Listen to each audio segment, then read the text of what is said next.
Olá, mais uma quinta-feira, alegria em nossos corações. Hoje, com a presença do nosso querido amigo irmão Geraldo Campetti. Ele já faz parte, né, desse trabalho, está sempre trabalhando com Jesus, isso é muito bom.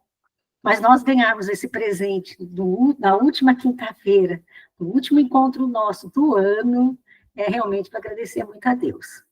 Porque sabemos que teremos ótimas reflexões, seremos aquecidos com tanto amor, com tanto carinho, com tanta solidariedade. Geraldo tem várias qualidades, e uma delas que me encanta muito é quando ele fala da mãezinha dele, porque ele fala com tanto carinho. Quando a gente troca mensagem no particular, eu falo, e a sua mãezinha? Porque é muito amor, não é? E assim como nós temos amor para tantos, né? Filhos, parentes, amigos, irmãos, às vezes irmãos no anonimato, principalmente. E é tão bom a gente espalhar amor, é tão bom a gente sentir acolhidos. E nessa sala a gente se acolhe. Então, agradecemos muito a Deus por essa oportunidade. Nós estamos no 154º encontro. Então, é só agradecimento mesmo, agradecer por esse ano, por todos esses anos, né? Embora sejam 3 anos, mas a espiritualidade já vem trabalhando há muito mais tempo. Então, nós vamos começar com a nossa prece. Eu gostaria de convidar, né, a Rita. A Rita é trabalhadora, viu, Geraldo? Da Fiesp, da Federação Espírita do Estado de São Paulo. Nós nos conhecemos, foi a Elahá também que nos apresentou, né, lá em Mogi, e foi uma felicidade. E é tão bom falar desse amigo querido que trabalha tanto também por Jesus, pelo trabalho, não é? Pelo amor. E um abraço, viu, Elahá? Sâmia, nosso abraço a todos os oradores, a todos os trabalhadores de Jesus, nosso abraço. Rita, você faz a prece, por favor? Pois não. Então, envolvidos nesse grupo tão amoroso, onde a espiritualidade cuida com tanto carinho, com tanto desvelo, vamos agradecendo a Deus, nosso Pai, pelo dom da vida. Vamos agradecendo por tudo que Ele nos dá o tempo todo. Rogamos a Deus que nos ensine a trilhar o nosso caminho, envolvidos sempre em seu amor, recebendo todas as bênçãos que Ele nos dá, ainda que seja em forma de alguma dor da partida por um ente querido, porque Ele não nos dá uma dor sem consolo. Agradecemos também a Jesus, esse mestre amado, que nos ensina, que nos traz tantas lições para sabermos viver com amor, com caridade.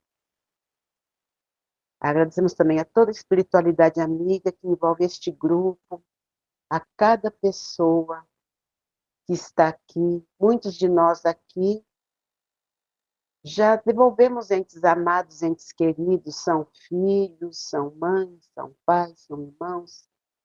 Que Jesus abençoe a todos nós que estamos aqui e aos nossos amados que seguem em outro plano. Que Geraldo possa ser envolvido em muita luz para trazer a palavra amorosa, consoladora para cada coração que está presente aqui. Abençoe Jesus, abençoe Deus, o encontro desta noite. Que assim seja. Que assim seja. Ano novo, vida nova. Geraldo Campetti. Boa noite, queridas e queridos. Muita honra estar aqui com vocês neste último encontro deste grupo de atividades instrutivas e consoladoras. Muito obrigado, viu, Rosana, amiga e irmã, pelo convite. Uma satisfação enorme estar aqui com cada um de vocês nesta data tão especial que nós estamos já encerrando mais um ano. E quando a gente vai chegando assim no final do ano, a gente logo pensa numa espécie de prestação de contas. Não sei se acontece com vocês. É aquele famoso relatório que a gente precisa fazer né, de tudo o que aconteceu, das coisas principais, daquilo que nós fizemos, das realizações, né, de cada semana, de cada mês, deste ano todo.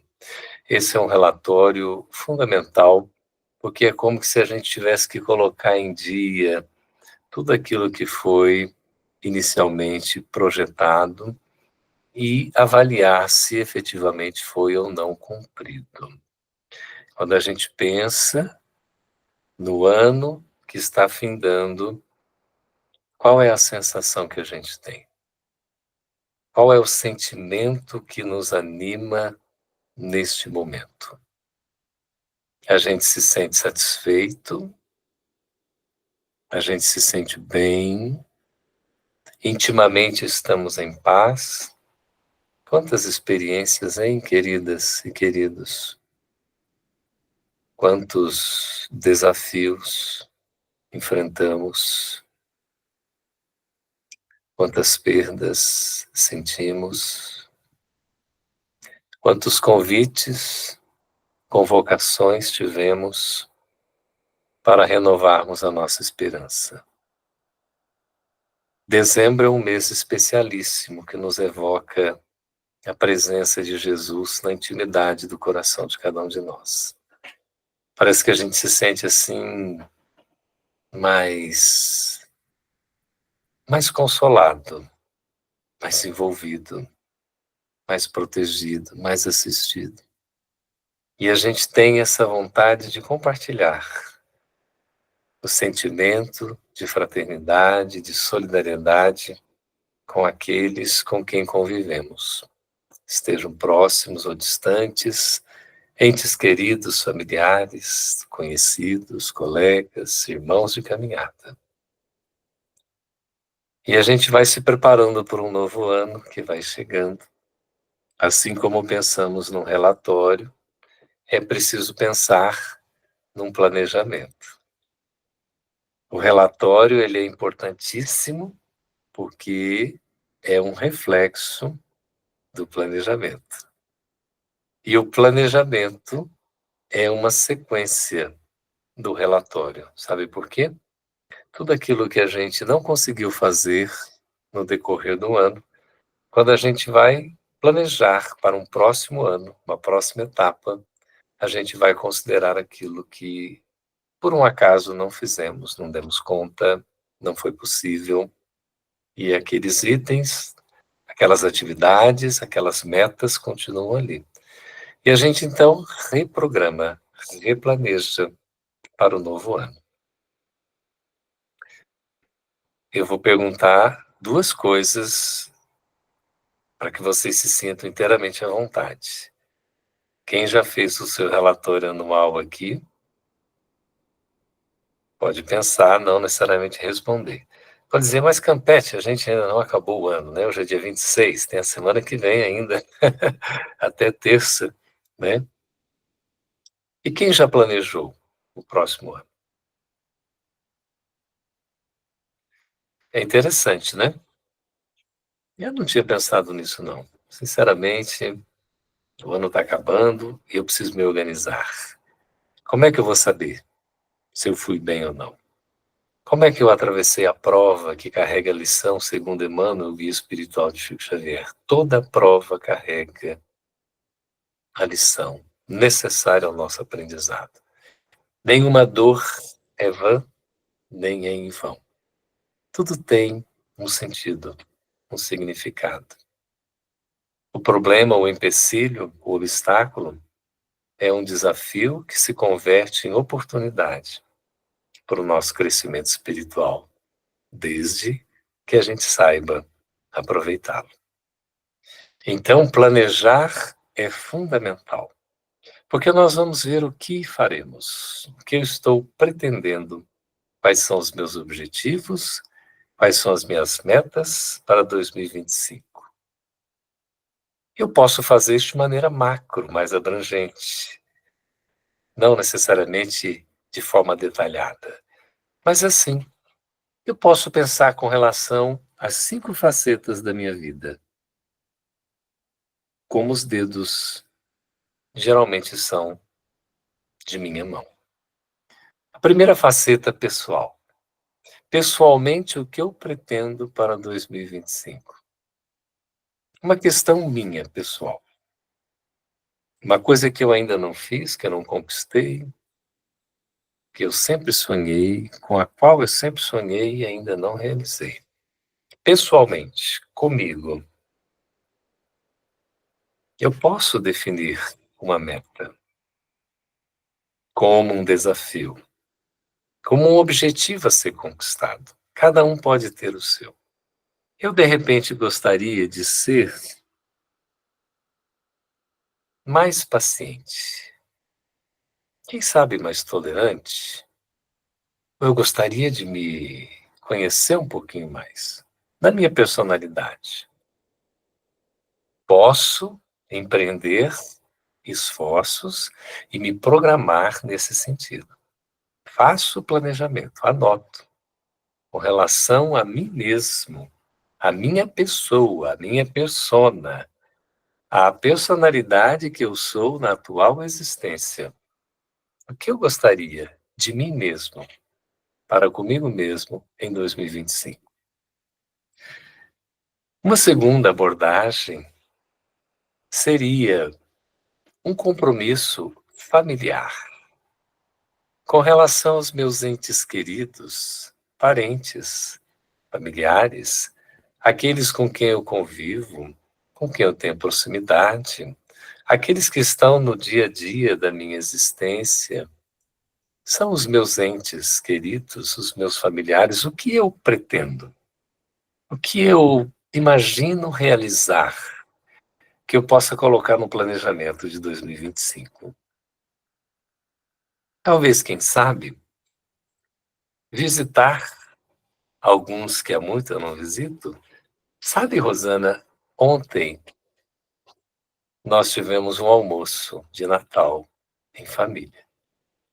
E, queridas e queridos, nós tivemos o privilégio de estarmos todos os irmãos reunidos, juntos, em contato e junto com a nossa querida mamãezinha. Olha só, que coisa mais assim gratificante é nós estarmos em família. Vocês conseguem ver? Olha, um mais bonito que o outro, não é? E também modesto. A minha mamãezinha querida, toda arrumadinha. O meu mano Carlos, que é o primeiro irmão, está ali no meio. O meu irmão André está de verde, ali na ponta. A minha irmã de verde também, a Rose, e eu ali, moreno como sou. Foi uma oportunidade, deu para ver, Ana Teresa, de nós estarmos juntos. Há quanto tempo a gente não se reunia em família, assim, com todos? Então foi uma grande oportunidade. A família é algo que a gente não consegue expressar em palavras, de tão importante, tão valioso. Às vezes um ser está distante, às vezes a gente não vê há muito, e nunca encontra a oportunidade. E eu falava com o meu irmão André, visite mais a mamãe, a nossa mamãe, a nossa mamãezinha, enquanto ela está conosco do lado de cá, não é? Papaizinho já foi. Então é importante nós estarmos juntos, contando uns com os outros. A família é o maior instituto que existe e que, por mais que se tenha tentado destruí-lo no decorrer do tempo com diversas abordagens, incluindo materialistas, não se conseguiu. Porque a família é sagrada, a família é divina. Por mais dificuldades, configurações distintas, diversas, como hoje a gente tem, na realidade tão assim, não é? Às vezes complexa, a gente continua em família. E a família é tudo de bom. É na família que a gente encontra o apoio, o amparo, a assistência. O que eu planejo em termos familiares para 2025? É bom também que eu pense, além do lado pessoal, familiar, eu posso pensar socialmente. O que eu imagino em sociedade? Na relação, talvez, com aqueles que não estão tão próximos, que são companheiros, por exemplo, não é? Um pouco mais distantes, mas com os quais eu mantenho certa relação. Eu tenho um dever social, eu tenho um compromisso perante a sociedade. Eu sou um ser social. Então, quais compromissos eu posso estabelecer? Pelo menos um. Quem sabe, de repente, eu assistir, amparar, prestar um benefício para um grupo, para uma família, para pessoas que eu sequer conheço. A sociedade é carente. A sociedade precisa de ajuda. E nós podemos e devemos estabelecer essa relação. Quando a gente pensa em família, é um grupo social mais restrito, a sociedade mais ampla. Por isso eu posso incluir, inclusive nessa sociedade, a extensão da família, que são os meus pares, na casa espírita, por exemplo. O que eu posso fazer? Para além de frequentador, eu posso ser um colaborador, posso desenvolver alguma atividade, posso assumir algum compromisso.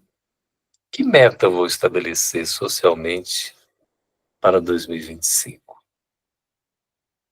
Eu tenho ainda uma abordagem na minha vida que é a faceta profissional. Quem de nós aqui já está aposentado? Profissionalmente falando, né? Alguns estão levantando a mãozinha, não é? Olha só. E nem todos estamos aposentados ainda, não é? E a gente tem esse compromisso com a tarefa, com a profissão, com o trabalho. Esse trabalho não precisa ser necessariamente aquela profissão. Às vezes, a gente não vai fazer o que gosta, mas a gente tem que gostar do que faz. Então, o planejamento, ele deve envolver nesse aspecto profissional as relações interpessoais que eu vou ter também com aqueles que são meus pares e às vezes são ímpares, nem sempre são afins, às vezes são desafetos, que a gente precisa aprender a amar. Quem já teve um chefe chato na sua existência? Ninguém aqui, né? Mas é aquela pessoa, e eu conversando outro dia com uma colega que nos deu a grata satisfação da sua visita, que ela queria conhecer a Dona Maria, do Evangelho no Lar da Dona Maria, viu, Rosana? 8h30 da manhã a gente faz o Evangelho no Lar da Dona Maria, e aí essa amiga de tribunal, já aposentada, ela queria conhecer a mamãe. Falei, tá bom. Vem de Minas, traga um queijo, será muito bem-vinda. E trouxe mesmo E a queijo. Dona Maria fez um bolo de fubá, de milho. Ela fez de milho, bolo de milho. Olha aí, tá vendo a Rosana? Gente, eu sei, eu estou sabendo do famoso bolo de milho dela.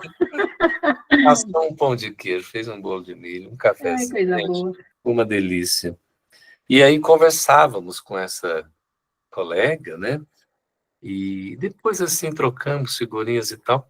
Aí ela me mandou uma mensagem: Campete, sobre aquele assunto que você falou, eu estive pensando, você, por um acaso, já pensou naquela pessoa como sendo um instrumento de Deus na sua vida? Eu fiquei calado. Falei, nossa, instrumento de Deus na minha vida? Como é que é isso? É, porque você já agradeceu a ela? Eu falei, nossa, instrumento de Deus na minha vida, vai lá, mas agradecer ainda, diante de tantas coisas? Ela falou, pois é. Eu posso estar chovendo molhado. Você provavelmente já sabe disso. Mas como é que você está sentindo isso? Como é que você está vivendo isso? Porque eu tinha relatado para ela uma experiência e foi muito interessante. Ela me deu uma grande oportunidade de aprendizado. Agradecer, como André Luiz nos ensina no livro Os Mensageiros, no primeiro capítulo chamado Renovação. Quando ele descobriu que aprender a amar é considerar aquele supostamente adversário, inimigo, oponente, como seu grande instrutor. Aquele com quem a gente consegue aprender lições que talvez de outra maneira a gente não aprenderia. Ele é diferente, muitas vezes não tem afinidade conosco, nos chama atenção, como aquele que pisa no nosso calcanhar de Aquiles e a gente se sente incomodado, mas ele é o nosso instrutor. Com ele a gente tem muito que aprender. Com ele, com ela, com essa pessoa. E André Luiz nos ensina isso.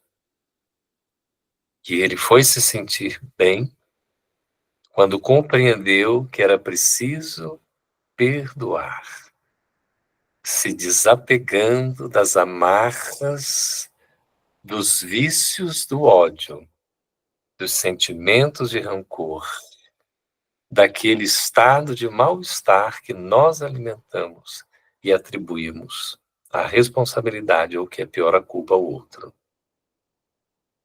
Então é preciso enxergar o outro, que nem sempre nos é simpático, que nem sempre nos fala para agradar e que muitas vezes nos chama atenção e a gente fica incomodado, como nosso instrutor. Isso, em termos profissionais, é fundamental. O que nós vamos programar para 2025? E, finalmente, a abordagem da faceta que é a mais importante de todas. Falamos aqui da pessoal, da familiar, da social, da profissional. Qual que vocês acham que é essa? Olha aí, como eu sou médium, telepático e de leitura labial, não é? Essa é a faceta espiritual. É a mais importante de todas. Permeia todas as demais. O que eu vou planejar para 2025? No aspecto espiritual da minha vida. E aqui nós não estamos falando apenas da personalidade, do pessoal. Nós estamos falando do indivíduo, que é o ser completo. Hoje, meu irmão estava se despedindo, ia com a cunhada e com o netinho. O netinho mais novo deles, de 4 anos, veio junto. Um grude. Aí ficaram, não conhecia, os priminhos entre si, né? O meu netinho, Bernardo, de 3 anos e meio, um pouco maior do que no tamanho, o bichinho é grande, mas brincaram. Aprontaram todas e poucas boas. E aí, na hora de ir embora, né? O Bernardinho assim, eu falei, Bernardinho, meu netinho do coração, você aprontou poucas e boas, né? Ele com aquela cara de sapeca olhou para o priminho, e o priminho olhou para ele, tipo assim, como se não fosse com eles, mas você percebe que é, e ele sabia muito bem que era, já na sua inteligência, né? Então, uma delícia essa relação. E aí,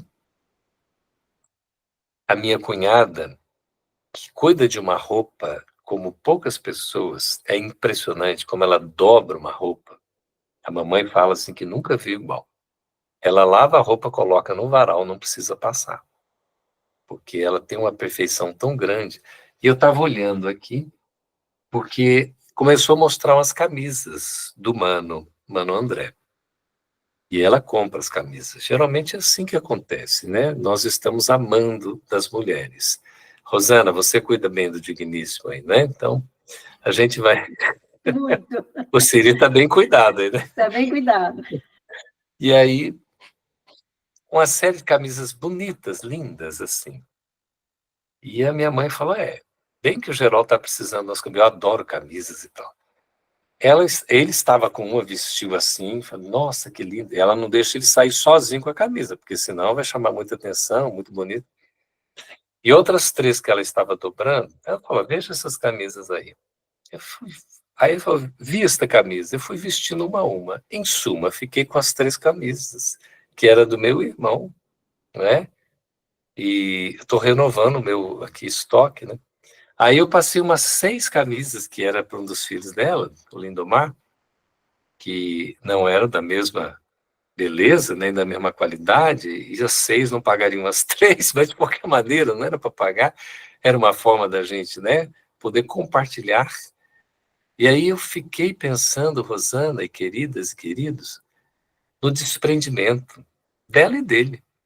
Simplesmente deixou aqui, e eu vou, agora já comecei a retirar do, né, assim, do guarda-roupa ali, do armário, as camisas, assim, que a gente vai contando, quando vê, tem um bocado, né? E achei muito bonito. O que eu vou planejar espiritualmente para 2025? Trabalhar o desapego, a renúncia, o desprendimento.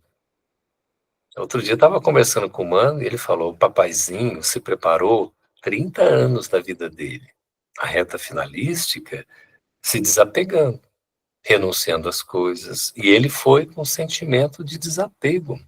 Ele não tinha apego material. E aí o Mano falou, a gente precisa também fazer esse exercício. Eu, como sou espírito superior, eu falei, você tem que fazer, porque eu sou desapegado. Imagine, meu Deus do céu, que audácia. A gente precisa fazer o exercício do desapego. O Mano tem toda a razão. Papai, ele fez, e ele conseguiu. Então, estou imaginando aqui, essa renúncia, esse desapego, pode ser espiritualmente uma boa pedida, ou cada um vai avaliar, não é? O seu ponto, o planejamento de acordo com o que lhe é mais necessário e o que pode lhe trazer mau resultado. Então, nós estamos aí finalizando o ano e começando um novo ano. A gente costuma dizer, não é? Ano novo. O ano é novo. O tempo passa, queridas e queridos, tão depressa. O tempo cronológico do deus da mitologia grega, Cronos, é da sucessividade, não é isso? Os segundos, os minutos, as horas, os dias, as semanas, os meses, os anos, as décadas, não é? Os séculos, os milênios, os períodos, as eras, impressionante. Tudo passa e cada vez mais dá a impressão de que passa rapidamente. É importante nós considerarmos esse tempo valioso que passa na sucessividade. Mas é necessário também considerar o tal do tempo Kairos, que também é um deus da mitologia grega, que significa o tempo da qualidade, o tempo da presença. Não é a quantidade, não é a sucessividade, não é o ter, mas é o ser. É aproveitar qualitativamente a nossa presença efetiva aonde formos e onde estivermos. Esse é o tempo Kairos. Então, quando a gente fala em planejamento, nós estamos falando desse ano que surge, ano novo, e a pergunta que fica é se será uma vida nova. Para ser uma vida nova, nós precisamos fazer com que assim o seja. E não há como ser uma vida nova se a gente não se renovar. E a gente só se renova se a gente passar por 3 etapas, apresentadas por Martins Peralva no livro Estudando o Evangelho, capítulo 3º, quando fala da renovação. Então, diz ele, para qualquer um de nós se renovar, ou nos renovarmos, é importante, necessário, estudar. Estudar. Tudo começa com esse estudo. O estudo nos leva ao entendimento, à compreensão. O estudo amplia a nossa visão, a possibilidade de entender. Imaginemos que a gente pode estudar de diversas formas. Vocês poderiam dar algum exemplo aqui, por favor? Podem abrir o microfone e escrever no chat. Como é que a gente pode estudar?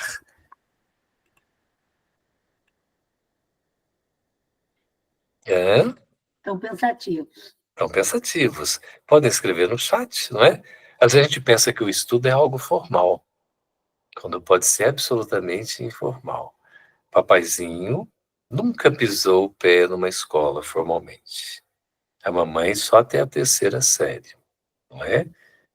E o estudo, não necessariamente formal, mas o da própria experiência de vida, lhes trouxe grande sabedoria, tanto para um quanto para outro.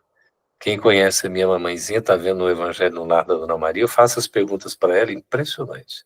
As respostas que ela dá, assim, é de um... Sabe, tem aquele assim, vai na assertiva, vai no ponto, né? Então, o estudo ele pode ser de diversas maneiras. Ó, a Kátia está dizendo que reservando 1 hora por dia, não é? 1 hora por dia para quê? Para leitura? Pode ser, fazer leitura, a gente aprende lendo, não é isso? É uma das formas de estudar. A Juliana está dizendo, trocando experiências e reflexões. Como a gente também aprende, não é? Trocando experiências, intercambiando, ouvindo a fala do outro, não é? A gente escutando as reflexões, ponderando sobre tudo isso. Olha, alguém levantou a mão aí, por favor, pode falar, quem foi? Claudinei. Claudinei. Boa noite, boa noite. A gente também pode estudar através da convivência com o outro, ouvindo, né, o outro, sendo aquele conselheiro ou precisando de um conselho também. Verdade, Claudinei, verdade. Como é importante, né? E veja que a gente ouvir não é meramente escutar, aliás, a gente escutar não é meramente ouvir. Porque ouvir a gente pode entender como algo orgânico, fisiológico, não é isso? A gente ouve pelos tímpanos, mas a gente escutar é estar, não é, Ana? Presente, atento, prestando atenção naquilo que a gente está ouvindo, porque ali sempre tem uma lição. Então, quando a gente troca, né, vai observando a experiência do outro, a gente vai crescendo, vai se enriquecendo, com certeza.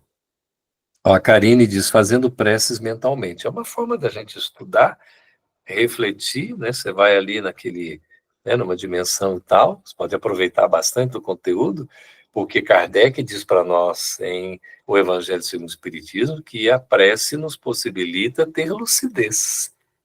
Por isso que a fé no Espiritismo é raciocinada, porque ela é certeza, mais que crença, mais que esperança, não é? Ela é certeza. Não é isso? Raquel, por favor, você levantou a mão, pode falar. Só abrir o microfone, Raquel, querida. Isso. Tudo certo. Em se tratando de doutrina espírita, né, nós temos, na maioria das casas espíritas, grupos de estudo, né, estudos específicos de temas que cada um se adapta, né. Por exemplo, na nossa casa tem um grupo da Joana de Ângeles, que é muito interessante, o autoconhecimento. Isso. Então, é interessante, a gente pode estudar individualmente na nossa casa, com os nossos livros, com lives, palestras, né, que hoje tem aí centenas no YouTube, e também podemos na casa espírita, que também, além de estudar, a gente troca experiência, né, a gente tira dúvidas e fica bem dinâmico. Fica bem dinâmico e bem interessante. O estudo pode ser pessoal, individual, ele pode ser em família, não é? Existe o próprio Evangelho no Lar e o estudo em família também. Pode ser na casa espírita, como a Raquel trouxe esses exemplos, né? Estudos das obras básicas, né? De Joana de Ângeles, Leon Denis, André Luiz, tem tantas, né? As obras, né, do estudo sematizado, né, assim, estudo aprofundado, estudo e prática da mediunidade, o Evangelho Redivivo, enfim. O Guilherme está dizendo ali, ó, pode-se estudar junto da mãezinha, junto de uma amiga querida, com um bolo de fubá, pão de milho e pão de queijo, eternizando a beleza desse instante. Além de tudo, é um poeta, né, Guilherme? E aí a Juliana diz que gosta muito desse jeito, é um jeito muito bom. Aliás, gente, as principais decisões, né, em toda a história da evolução da humanidade terrena, foram tomadas, né, as principais decisões à beira, né, junto à mesa. Porque ali, quando você está comendo alguma coisa, você está conversando, está abrindo, né, possibilidades. Então, o estudo, gente, ele é fundamental. O estudo, ele elucida, ele nos traz sabedoria, né? O estudo é importante para a gente desenvolver competências, a gente se sentir mais seguro, não é assim? Por isso que faz parte da renovação. Eu, quando era criança, assistia um desenho, uma animação, ainda na TV PB, preto e branco, que dizia o seguinte, depois alguém disse que essa frase é atribuída a Einstein, né? Que aparecia o personagem, e aquela época, Rosana, esses desenhos animados tinham, assim, fundo moral, né? Então, sempre ele deixava uma lição moral. Ele sentava com uma carrada de filhos e trazia uma lição moral, né? Era um educador. E aí, numa delas, ele disse assim: a mente é feita para quedas, só funciona quando está aberta. Então, para a gente poder, né, ter a mente funcionando, precisa estar com ela aberta. E a gente só aprende quando abre a mente. É André Luiz quem fala no livro Agenda Cristã, Imperativos Cristãos, é o primeiro capítulo do livro. Aprende humildemente. A gente só aprende quando é humilde. Porque quando a gente é orgulhoso, a gente acha que sabe e não sabe, não é assim?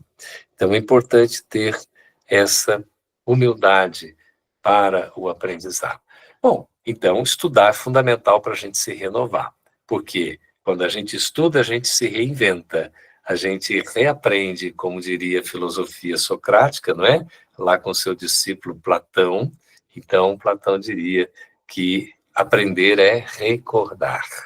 Então, a gente tem a oportunidade de reaprender muitas coisas, recordando e aprendendo coisas novas através do estudo. E isso faz com que a gente se desenvolve.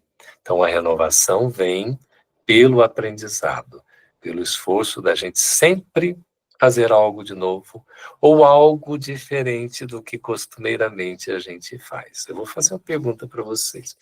Alguém já passou recentemente por algum caminho que não tinha passado ainda? A em Caçapava, por exemplo, tantos caminhos que tem, que a gente costuma ir para lá e para cá, vai fazer, né, as nossas rotinas, cumprir com os nossos deveres, a gente sempre vai pelo mesmo caminho, a gente sempre passa de carro ou caminha a pé sobre as mesmas estradas, mesmo percurso, ou alguém recentemente fez algo diferente?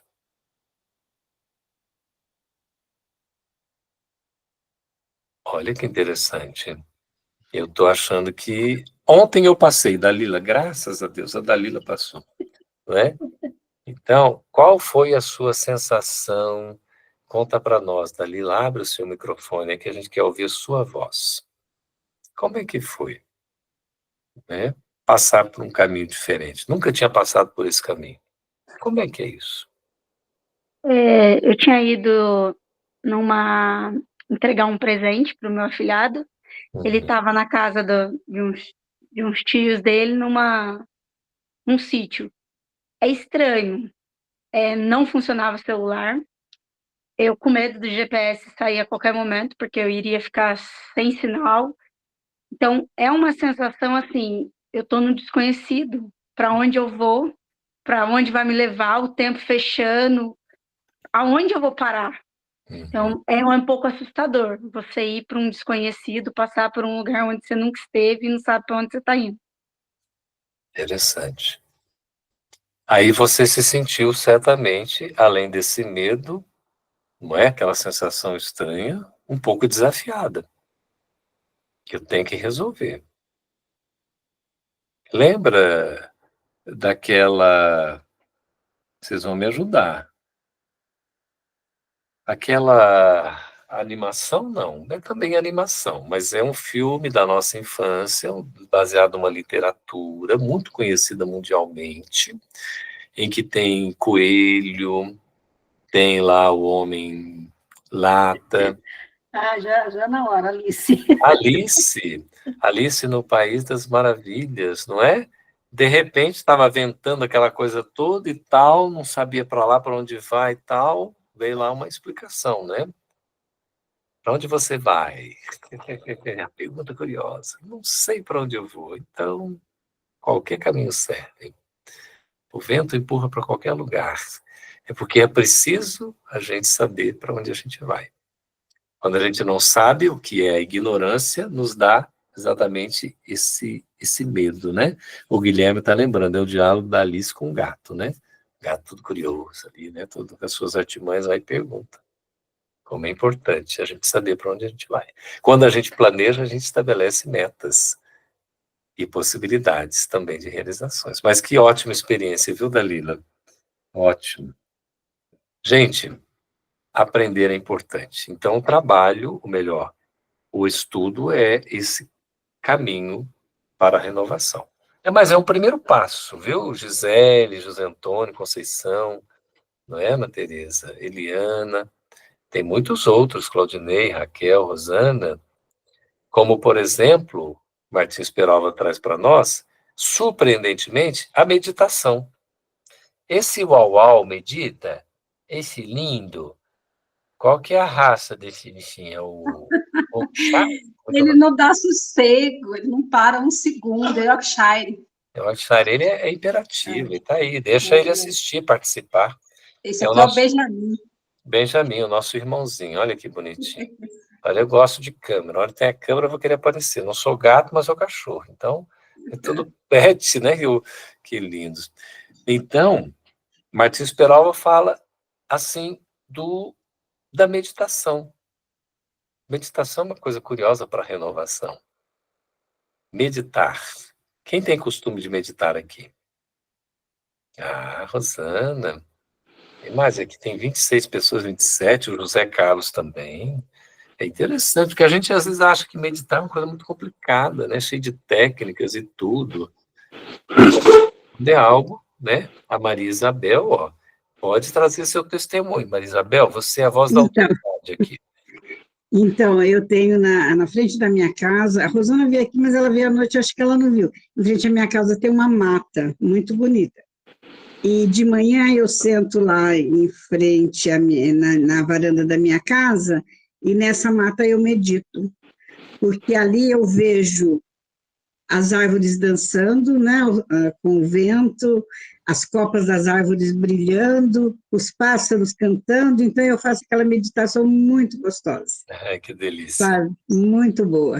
Contato com a natureza é fundamental, gente. É muito bom, Muito. Como as árvores nos ensinam, a vegetação, uma coisa assim impressionante. Às vezes a gente não se dá conta, elas têm um sistema de rede de auxílio, que é algo impressionante, de revitalização, sabe? A prática da caridade está na própria natureza de uma forma assim extraordinária para o nosso aprendizado. Sandra, fala conosco, Sandra. Pode abrir o microfone, tá, Sandra? Só isso. Eu ia escrever, mas eu gosto de caminhar. Uhum. Aqui a minha cidade é muito arborizada e tem uma avenida que passa acima do meu bairro com vários pés de ipê no meio. Olha. Então, quando vem a florada, é uma coisa linda. Maravilhoso. E tem um bairro próximo que chama Portal dos Ipês. Então, ali, cada casa tem um pé de ipê de uma cor. Aí eu vou passando na rua assim, vou observando. É uma forma que eu tenho de meditar, porque ali eu vou vendo o que eu fiz, o que eu não fiz, o que eu preciso fazer. E vou pensando até eu achar, assim, que eu vou conseguir resolver. Mas a gente nunca consegue tudo, né? Então, mas eu penso em como que eu vou fazer, né? Qual a porta que eu vou entrar. Eu penso por aí.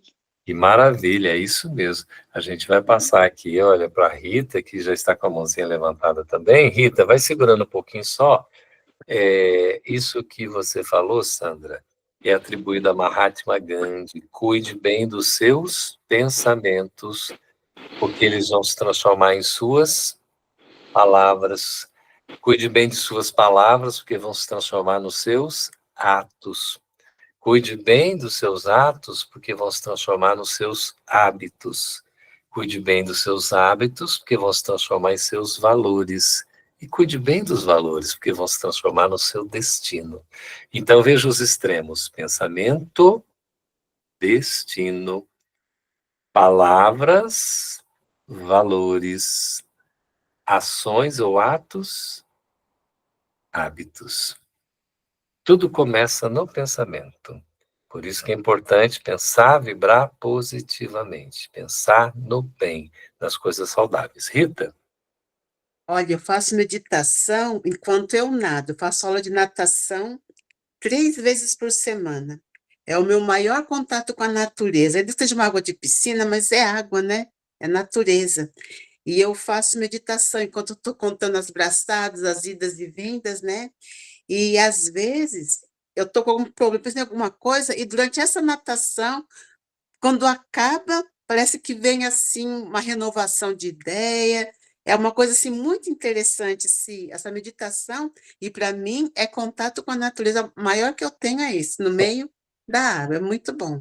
Que maravilha, é isso mesmo. Ó, a Karine está dizendo aqui que em frente à janela da cozinha tem uma árvore, onde eu olho e penso no meu filho. Que coisa linda, né? A saudade saudável, com a lembrança, com aquela recordação, que não tem aquela lamentação ou reclamação, mas tem a gratidão pela vida que segue imortal. O Guilherme está dando uma dica para nós. Senhor Floriano está aqui conosco? Está. Olha, Sr. Abre o Floriano. microfone aí, Floriano. Sr. Floriano, aqui, ó, ele é professor de yoga, tem muitas dicas de meditação. Gente, olha, tem o privilégio de ter um professor de yoga aqui conosco, então, não é? Confesso, ultimamente, Geraldo, eu tenho feito meditação lavando louça, porque eu estou aposentado. Olha, que maravilha. Pelo menos eu faço alguma coisa e ajudo minha mulher. Mas, brincadeiras à parte, na realidade, foi falado sobre natação, foi falado sobre caminhar. Na realidade, a meditação é qualquer condição que você deixa o mundo exterior e presta muito mais atenção em si. Que, aliás, a máxima de Gandhi era justamente isso, tá? Conhecer-se a si mesmo. E a meditação, ela ajuda muito nesse sentido. Por quê? Porque você deixa o mundo exterior, tá, a prestar mais atenção no interior. Por isso que há, por exemplo, de uma certa forma, um trabalho de elevação espiritual. Porque dentro do próprio yoga, por exemplo, o próprio Gandhi fazia isso. Ele, na meditação dele, ele deixava o corpo ali e até saía, fazia aí um transporte, fazia muita coisa que hoje na doutrina espírita nós sabemos que existe já há muito tempo. E Gandhi, ele colocou isso para nós, assim como Shiva, por exemplo, colocou. Shiva, ele ficou, se me permitir uma historinha, já que falou do yoga, obrigado, Guilherme, tá? Eu prometo não falar meia hora, tá? Mas ele foi exatamente para a floresta para meditar. E nessa, o Shiva, né? E nessa, ele ficou muito tempo meditando. Então, a mulher dele, que era Parvati, como ela era uma deusa, ela poderia ter o seu filho próprio. E o filho cresceu, e quando Shiva chegou, a mãe tinha dado ordem para ele não deixar ninguém entrar. Tá? E Shiva quis entrar e o filho não deixou, ele não sabia que era filho dele. E quando ele soube, ele ficou bravo, principalmente porque não queria deixar ele entrar na casa dele. Aí o que ele fez? Cortou a cabeça do filho. Aí nisso, quando a Parvati chegou, falou para ele: olha o que você fez, você matou o nosso filho. Agora você vai para a floresta e o primeiro que você achar com a cabeça virada para o norte, você corta a cabeça e traz. Que é a figura que nós vemos hoje na Índia, de Ganesha, aquele com a cabeça de elefante e o corpinho de ser humano, que as mulheres adoram, porque acham bonitinho. E os indianos colocam ele sempre de costas para a rua, porque isso, no conceito indiano, isso traz fortuna. Então, quer dizer, é claro que paralelo a isso, nós temos, por exemplo, um trabalho de meditação. E quando eu estive na Índia, Geraldo, na realidade, eu fui fazer uma yatra. O yatra é uma espécie de peregrinação espiritual. E a curiosidade, por exemplo, de ver até que ponto realmente o indiano é espiritualizado. Não. Então, ele não é tão espiritualizado assim, mas ele obedece muito à sua religiosidade, que é calcado nos deuses indianos, Brahma, Vishnu, tá? E Shiva, que se nós formos ver, por exemplo, é a trindade, que é os três deuses que nós consideramos aí, né, como inclusive Deus, aí, Jesus e até o próprio Espírito Santo. Então tem muita coisa que dentro do tradicional indiano nós temos na doutrina espírita, que é os conceitos indianos que parecem os 10 mandamentos. E uma das coisas que ajuda, eu faço todo dia, meditação, pelo menos 20 minutos, mas essa já não é lavando louça, porque eu não vou ficar toda hora lavando louça. Tá? Mas tem, por exemplo, caminhando, você pode fazer, tá? Fazendo respiração, porque tem vários tipos de meditação. Agora, aquela com a finalidade proposta de você mudar a sua cabeça, a maneira de pensar, essa realmente tem que ser sentadinho, compenetrado em você mesmo, para você ter essa mudança que nós tanto queremos, tá? E a doutrina espírita coloca, inclusive, nessa renovação espiritual que a gente tanto quer. Obrigado. Que agradeço aí, ótimo, Claudinei aí, Floriano. Tão importante, né? Essa viagem para dentro de nós mesmos, o autodescobrimento, né? Que está lá na pergunta 919, que Santo Agostinho, né, detalha a resposta na 919A, a necessidade de se autoconhecer, não é? É fundamental para nós sermos felizes, sermos plenos. Então, a meditação, com a simplicidade, ela é fundamental na nossa vida. E tem uma terceira etapa, e Martins Peralva coloca como sendo fundamental para a renovação. Tomem nota aí. Vamos ver se vocês vão descobrir. Estudo foi a primeira etapa. Meditação, a segunda etapa. Então, você estuda para conhecer, você medita para se autoconhecer e ter um domínio, um equilíbrio sobre si mesmo. Agora, para a gente se renovar efetivamente, está faltando uma coisa que é fundamental. Começa com tra e acaba com balho. É preciso trabalhar, porque sem trabalhar ninguém se renova, ninguém se melhora, ninguém se transforma. Então, o trabalho é indispensável, porque o trabalho constitui a própria realização, a busca, o fazer. E a gente emprega a vontade, o pensamento, a liberdade, porque somos co-criadores, artífices do nosso próprio destino, como nos ensina o filósofo e poeta do Espiritismo Leon Denis, que encontrou Deus na natureza. Ele adorava viajar, profissionalmente ele viajava, e ele adorava, assim, os círculos para poder, inclusive, ter contato com as pessoas. Ele fundava associações ligadas à cultura, não é? Bibliotecas, mas ele adorava também ir se isolar, entre aspas, junto à natureza, que é onde ele diz ter encontrado Deus. Como é importante tudo isso. O trabalho é indispensável. Jesus diz que o Pai trabalha até hoje, e ele também. E que ele veio para servir, e não para ser servido. Então, não há como a gente se renovar se não empreender esforços trabalhando. É preciso trabalhar. E nós, no Espiritismo, o Evangelho de Jesus, a gente sabe que a melhor forma de trabalhar é servindo. Então, estudar é necessário, meditar é importante, mas trabalhar é indispensável. Trabalhar. Trabalho aprimora. Trabalho desenvolve. Trabalho acrisola. O trabalho faz com que a gente evolua. E aí nós podemos pegar esses 3 elementos que possibilitam a renovação, que são o estudo, a meditação e o trabalho, e aplicarmos as 5 facetas da nossa vida pessoal, familiar, social, profissional e espiritual para fazer o nosso planejamento 2025, para que a gente não só tenha um novo ano, mas para que a gente tenha também uma nova vida. Uma vida nova. Que tal esse convite? Fica bom para nós? É possível?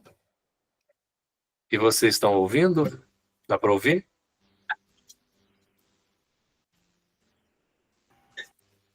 O som do violão, você está falando? Som do violão? Estão Não. ouvindo? Não. Não estão ouvindo? De novo, que pena. Que pena. Você sabe que eu saí de uma reunião agora, estava tudo normal no Meet. Ai, mas aí, ó, o Paulo tá aí, ele vai cantar capela, não precisa de violão, essas coisas não. Eu preciso do violão. Mas deixa eu ver se tem alguma maneira aqui de eu ver junto ao som, se eu tenho alguma coisa que está ativada aqui nessa questão do som.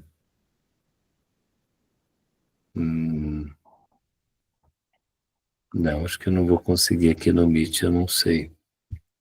Mas não tem problema. Eu posso fazer aqui o seguinte, a ideia é trazer Como é Bom. É uma música que diz assim, como é bom saber que o bem não se perde nunca. Como é bom sentir que ao amor a gente deve tudo. Como é bom sofrer, acreditando no amor sempre. Como é bom amar, nos cativar e reparar na frente. Pois já chove lá fora e as sementes acordam. Amanhã vai ser um novo dia, só lembranças da noite sombria vão ficar. Como é bom nascer, morrer, nascer e progredir sempre. E desafiar o homem velho que ainda vive na gente, e daí sorrir, acreditando nas boas sementes, pois chove lá fora e as sementes acordam. Amanhã vai ser um novo dia, só lembranças da noite sombria vão ficar. Que já chove lá fora e as sementes acordam. Amanhã vai ser um novo dia, só lembranças da noite sombria vão ficar. A gente tem a oportunidade sempre, não é?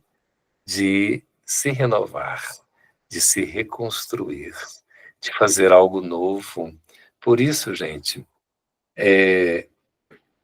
para a gente encaminhar um planejamento de uma maneira bem assim, assertiva, adequada, eu diria mais simples ou menos complicada, é a gente trabalhar com o POD, o tal do POD. Eu já apresentei isso para vocês se lembram ou não falei sobre isso?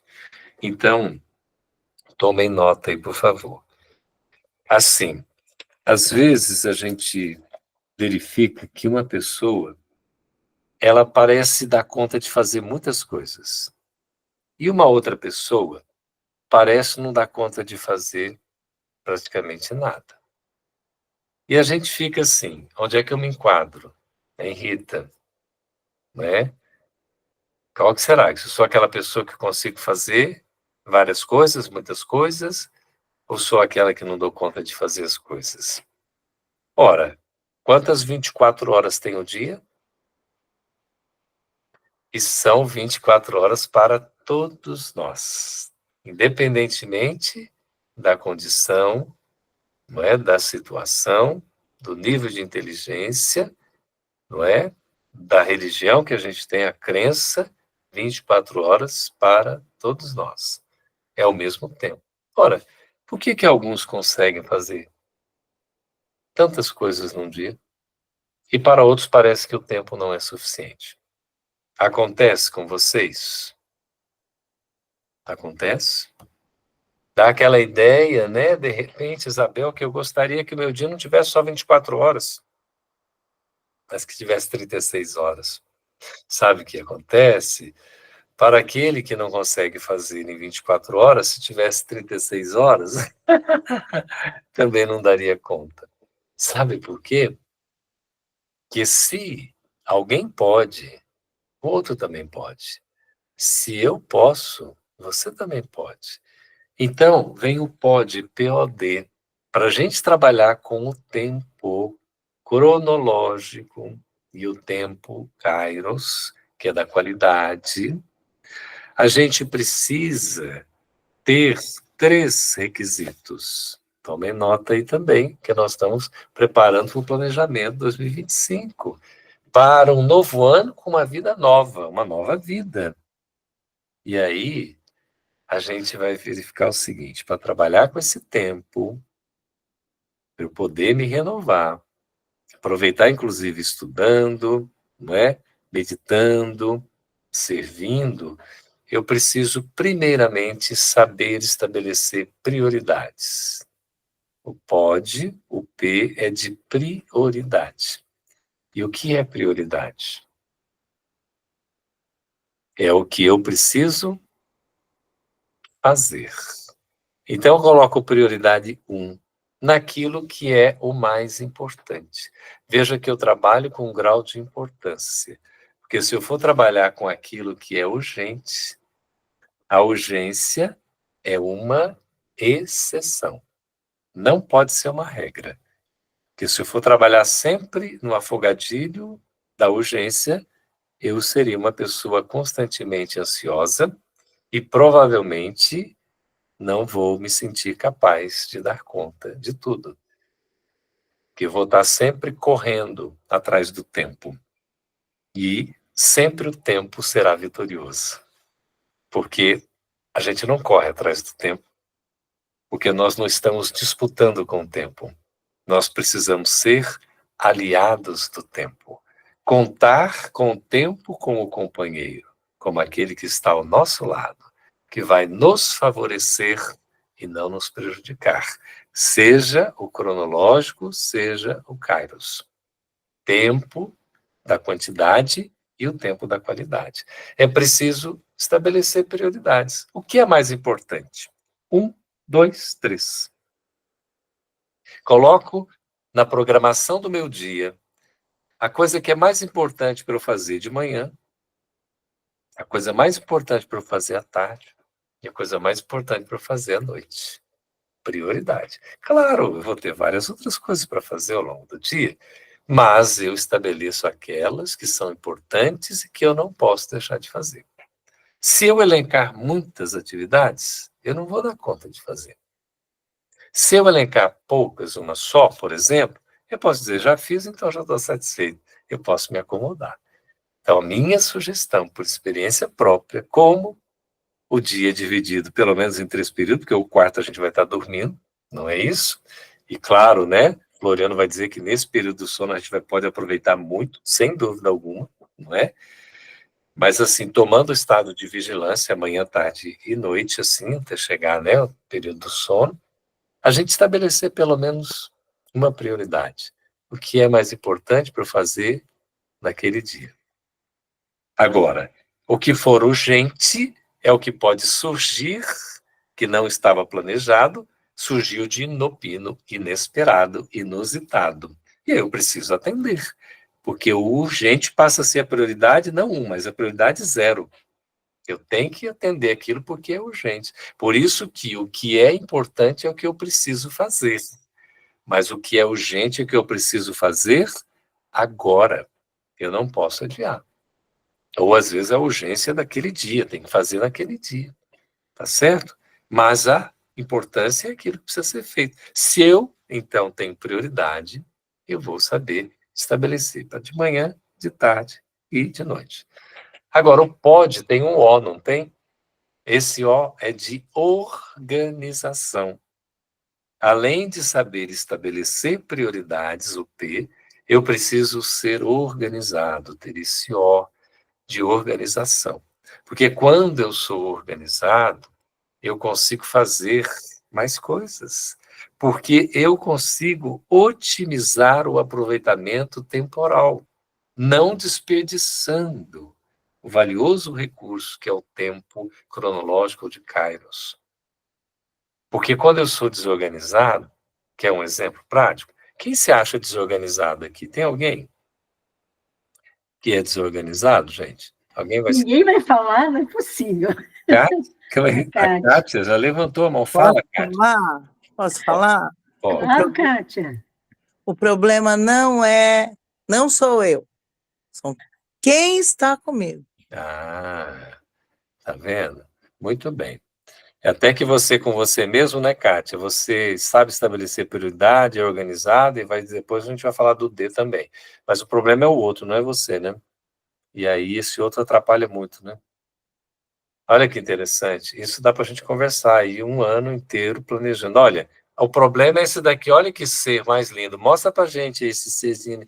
Meu Deus do céu, que bonequinha. Como é que é o nome? Fala seu nome. Alice. Do quê? Alice. Valentina.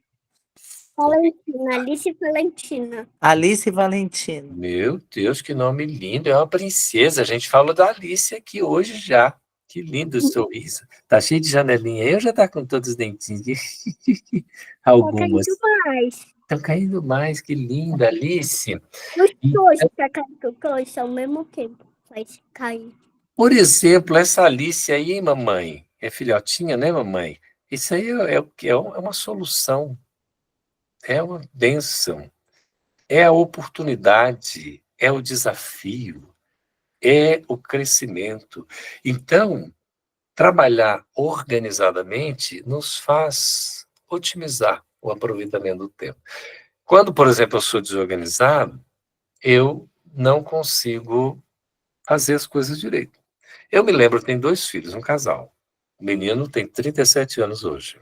Eu tenho um netinho de 3 anos e meio. E a Raquel, o menino é o Ricardo, a menina, a Raquel, tem 31 anos, mora em Portugal, ela. E ele mora aqui em Brasília. Aí, quando eles moravam comigo, né, na separação da mãe deles e tudo, aí, primeiro a Raquel foi com a mãe, depois voltou, eu fiquei com os 2. E tinha um momento, assim, que eu implicava muito com os quartos dele, porque o quarto de cada um deles era uma bagunça, uma coisa de doido. E aí chegou um momento que o meu filho falou: pai, é o seguinte, você cuida das suas coisas, que eu cuido da minha, a Raquel vai cuidar da dela, nosso quarto a gente cuida. Eu falei: então tá bom, vocês cuidam. Desde que não interfira na organização da casa.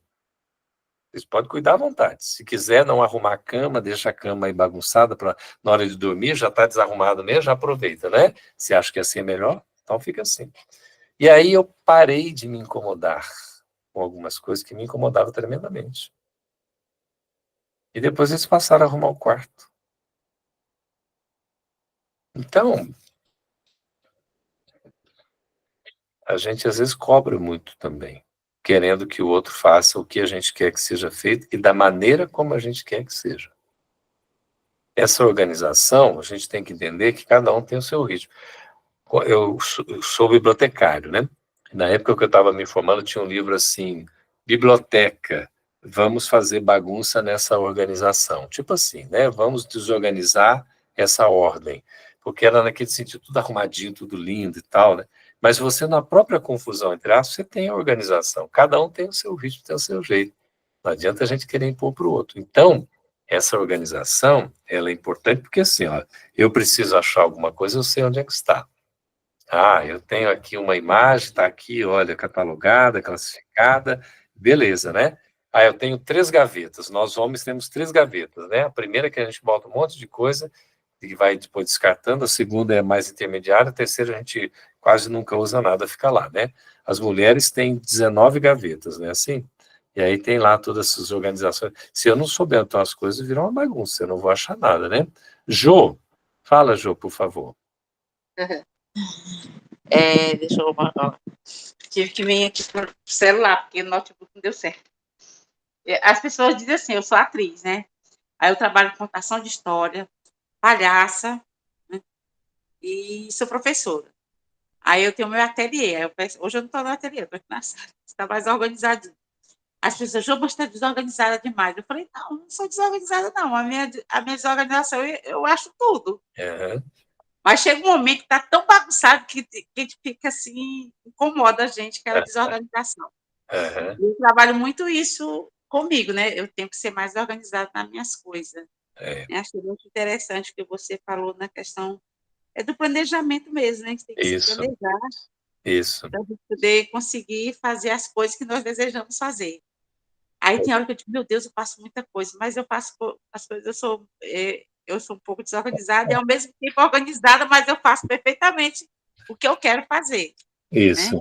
Olha, eu tô lendo um livro que se chama, isso aqui, ó, A Única Coisa. A Única Coisa. Que a gente tem, assim, os autores são Gary Keller e Jay Papasan, né?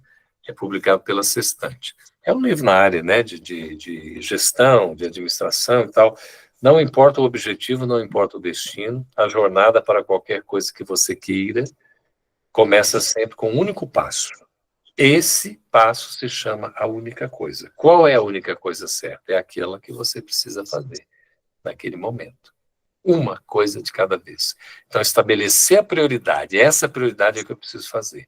Eu vou me organizar para fazer da maneira que é a mais eficiente, a mais efetiva, a mais eficaz. Tá certo? E, além disso, o POD tem prioridade, a organização. O D é de... Quem sabe? O contrato que Chico assinou com Emmanuel, com 3 cláusulas. Disciplina, né, Rita? Rita Isabel. Disciplina. É o próprio Emmanuel que vai dizer que a disciplina, ela precede a espontaneidade. Ou seja, a espontaneidade é precedida pela disciplina. Antes de eu agir de maneira espontânea, eu tenho que ter disciplina. E a disciplina é uma imposição do que precisa ser feito, porque não se deve deixar de fazer. É uma rotina, é uma atividade, é aquele elenco de prioridade que eu estabeleci. Eu preciso executar, e para isso eu preciso ter disciplina. A disciplina me leva a essa ordenação, organização, e eu consigo realizar.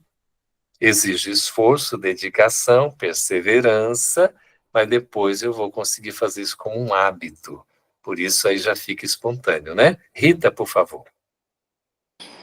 É interessante, porque você vê em parte da prioridade, você fala da organização, e a gente termina com a disciplina. Acho que uma das principais metas que nós temos que ter, pelo menos eu, né? Essa organização, a gente está falando muito do externo, né, arrumar as coisas, mas acho que a maior organização, ela parte do interno. Principalmente nós que somos mães enlutadas, né, não só mãe, mas as pessoas que estão aqui, na sua grande maioria, estão lutando com uma infinidade de sentimentos, estão se reorganizando, procurando as suas prioridades, porque aí a gente tem, qual é a minha prioridade? Eu vou ficar lutando com a minha dor? Como é que eu vou fazer isso? Como é que eu vou organizar o meu externo quando no meu interno está tudo bagunçado? Né? Porque isso acontece muito com a gente. Eu que sou uma mãe que estou há 1 ano enlutada, de meu único filho, um jovem de 30 anos, hoje foi horrível. Como ele morreu em novembro, eu estou tentando me organizar. E esse período, para nós, mães enlutadas, é terrível. Então, organizar a tua casa interna é muito difícil. Então, eu acho que a grande luta nossa é essa. Organizar o nosso interno. Dar prioridades. Qual é a nossa prioridade? Que organização é essa? É a nossa disciplina. A minha disciplina, no momento, é muita conversa com Jesus. É muita conversa com ele. Hoje, então, eu passei o dia todo conversando com ele. Aí eu estava assistindo uma palestra que falava de Jesus, onde o Chico fazia bilhetinho para as pessoas quando ele queria pedir para Jesus. E aí eu disse assim, eu vou começar a escrever para Jesus. Porque nesse momento, a minha prioridade é organizar a minha casa interna. E a minha casa interna, a minha disciplina, eu trabalho com jovens, eu trabalho preparatório para o Enem, e eu digo para eles isso. Não adianta você ter objetivo, tratar um plano de ação, e na hora você não ter disciplina para executar. Então, nesse ano que vai entrar, o meu planejamento e a minha organização minha prioridade é organizar a minha casa interna. Que eu preciso organizá-la. E a minha organização, ela passa por aí. Uma conversa mais próxima com Jesus e com Maria. Que maravilha, Rita. E dizer. Que lindo, lindo, lindo, lindo. Lindo depoimento. Muito obrigado, viu? Por essa riqueza de compartilhamento. A gente se sente envolvido, a gente fica muito feliz se você falou muitas coisas significativas. A organização interna, a disciplina conosco, saber estabelecer prioridades também aqui, ó, na nossa mente, no nosso coração, com relação à psique, à emoção. Deixa eu fazer um teste aqui, ver se vai fazer alguma diferença. Estamos ouvindo. Que ótimo. Bom.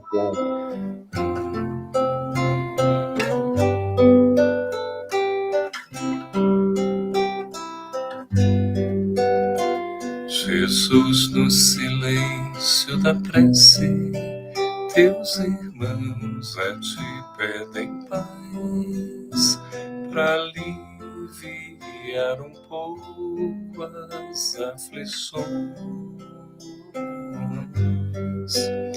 Senhor, enxugai nosso pranto, precisamos do teu amor e sentir tua presença envolver nossos corações.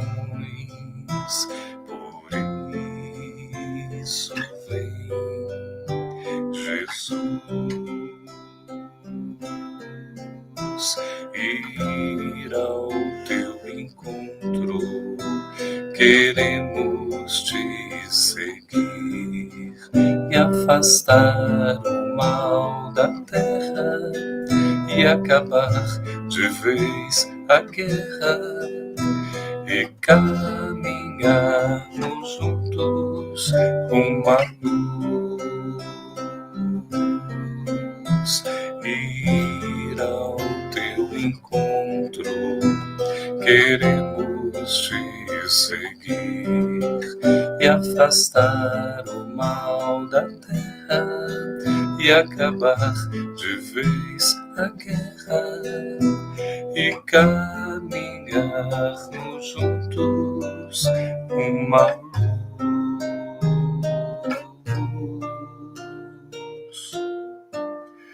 Jesus.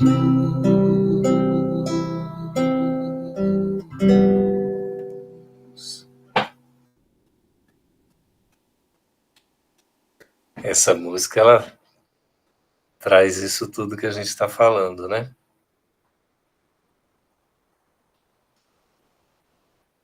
Que coisa boa, né, gente?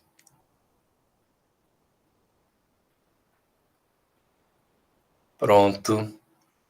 Nosso tempo já está bem avançado, né, Rosana? É tão gostoso a gente estar aqui no último encontro do ano. A gente vai ter uma palhinha aí com o Paulo, querido, né? Que vai cantar para nós. E eu queria ouvir de vocês. Enquanto o Paulo vai cantar, né, Rosana, se você permitir, a gente vai pensando na letra que ele vai nos trazer e o significado desse momento para nós, com relação ao ano que está se encerrando e com o planejamento que a gente vai preparando para 2025, para que a gente, além de ter um ano novo, possamos ter também uma vida nova. E com todo esse significado aqui trazido das experiências que essas mãezinhas amadas e amoráveis têm, da renúncia,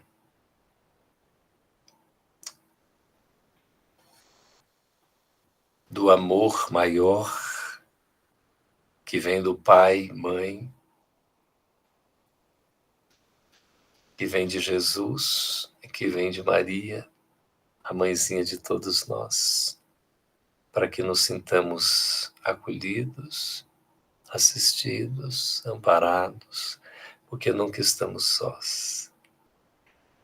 Então, Rosana, com a sua permissão, vou pedir ao Paulo, querido, com o seu vozeirão lindo, nos traga aí essa melodia e depois já encaminhando para o nosso encerramento.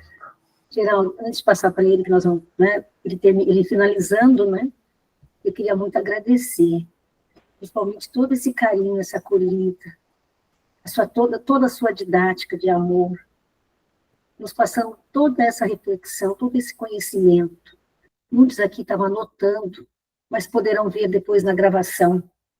Os amigos que também não puderam estar aqui, vão poder estar presente, porque foi de muito significado, sabe? Trouxe muito aprendizado essa noite. Então, que Deus te abençoe muito, viu, meu irmão? Seu trabalho lindo, que não tem hora. Gente, eu vou pedir só um parênteses aqui, depois eu passo para o Paulo, viu, Paulo? Eu conheci o Geraldo Campetti, eu já o conhecia, né, pelos trabalhos nas séries, né, e eu vendo ali, ele fazendo as entrevistas e palestra, eu falei, nossa, queria tanto conhecê-lo pessoalmente, mas agradecia já, porque já o conhecia e trazendo todo um trabalho para a gente. Nunca imaginava que eu iria conhecê-lo. E aí, em Taubaté, o Peixinho teve um problema de saúde, né, e não pôde vir no mês espírita. E o Carlinhos, que estava ali organizando, aflito, falei, agora, o que a gente faz, Rosana? Ele me ligou, eu falei, olha, eu tenho aqui o telefone do Geraldo, eu não conheço, mas tem o telefone dele. Aí, vamos tentar? Falei, vamos. Falei, mas pensamos, né, acho que não vai ser possível, porque geralmente a agenda é ali, né, contadinho, não vai ter um espaço, mas quem sabe? Gente, esse homem, ele não dormiu aquela noite para poder nos atender. Ele falou, ele conseguiu encaixar, pegou avião em Brasília, chegou aqui em São Paulo, às 5 da tarde, em São Paulo, e nós fomos para São Paulo buscá-lo no aeroporto. Você sabe que de Taubaté a São Paulo é 1h30, 1h45, sem um trânsito normal, o que não é normal isso, né? Pois a espiritualidade nos ajudou, nós pegamos o Geraldo, 6:50 da noite, ele estava em Taubaté, tomando, acho que nem tomou água, indo para o palco fazer lá a sua exposição maravilhosa. Não parou aí não, gente. Aí eu tive a felicidade de conhecê-lo pessoalmente. Voltando para a nossa casa, que é a cidade vizinha, ele estava hospedado aqui na minha casa, eu tive esse privilégio, esse merecimento, esse presente divino. Ele esteve aqui, nós fizemos um jantarzinho, que eu tenho até, né, nós filmamos, gravamos, que foi assim, muito bacana.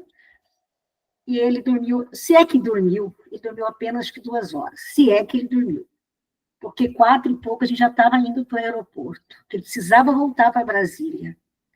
Gente, aí eu falo para vocês, ele falou das 24 horas, né? Ele falou do trabalho, é exemplo para nós.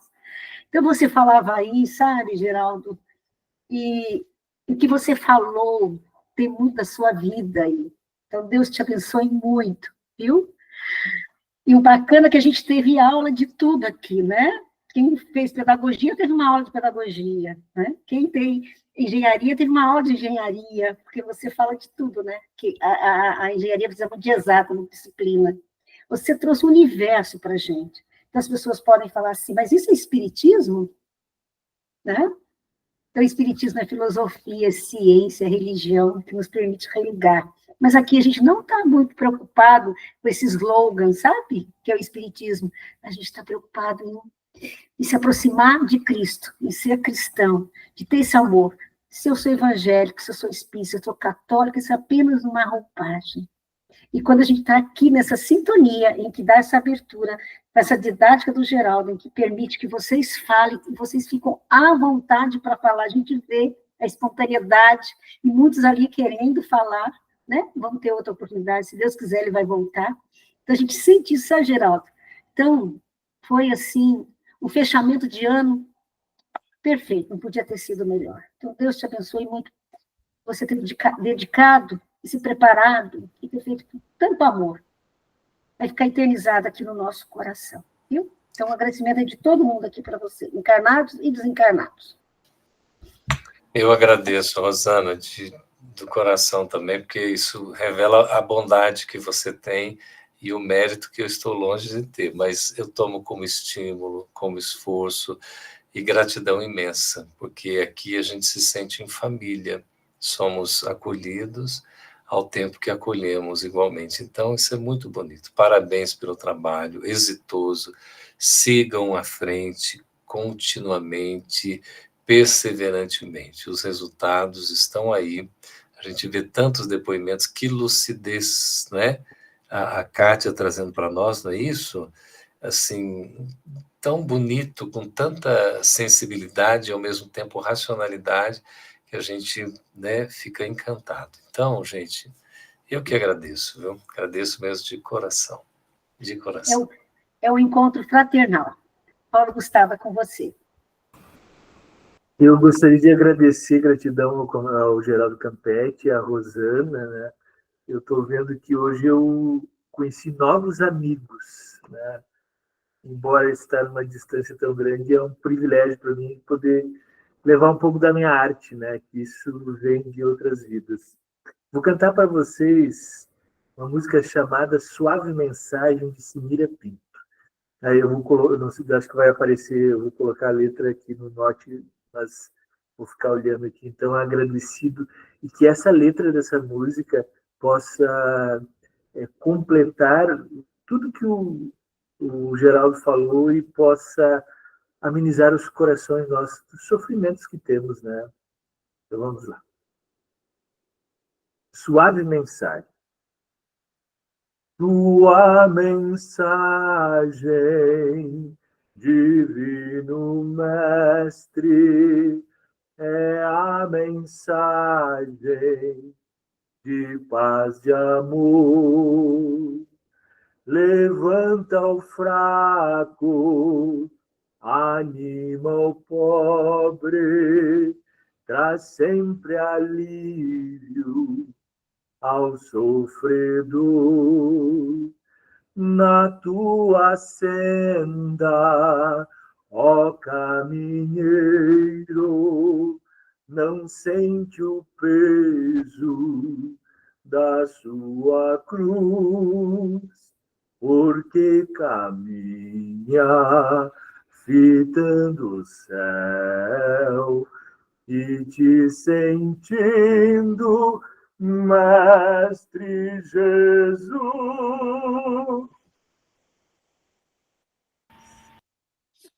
Gratidão, gente. Fique na paz. Muito bom.